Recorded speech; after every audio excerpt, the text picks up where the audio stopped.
కడప జిల్లాలో శాంతి భద్రతలు క్షీణించాయని ఎంపీ అవినాష్ రెడ్డి మాట్లాడడం విడ్డూరంగా ఉందని ఎమ్మెల్సీ రామ్ గోపాల్ రెడ్డి ఎద్దేవా చేశారు. జగన్మోహన్ రెడ్డి సీఎంగా ఉన్నప్పుడు వైసీపీ కార్యకర్తలు నేరాలకు పాల్పడితే ఏ పోలీస్ స్టేషన్లోనూ ఒక్క కేసు నమోదు చేయని పరిస్థితులున్నాయని ఎమ్మెల్సీ ఆరోపించారు.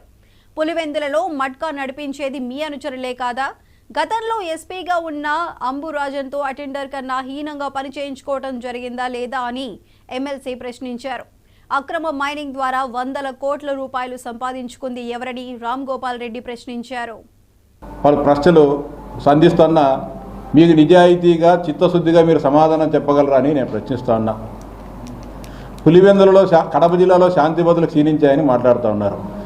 జగన్మోహన్ రెడ్డి గారు ముఖ్యమంత్రిగా ఉన్నప్పుడు ఏ రోజైనా వైఎస్ఆర్సీపీ కార్యకర్తలు కానీ వాళ్ళ అనుచరులు కానీ నేరాలు ఘోరాలు చేస్తే బాధితులు పోలీస్ స్టేషన్కి పోతే కనీసం ఏనాడైనా సరే పోలీస్ కేసు నమోదు చేసిన దుస్థితి ఏ రోజైనా గత 5 సంవత్సరాల్లో ఉండిందా అని అడుగుతున్నా.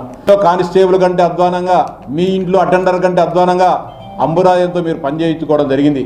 ఏ ఎస్పీ అయినా 2 సంవత్సరాలు 2.5 సంవత్సరాలు ఆ జిల్లా కేంద్రాలకు ఎస్పీలుగా పనిచేస్తారు.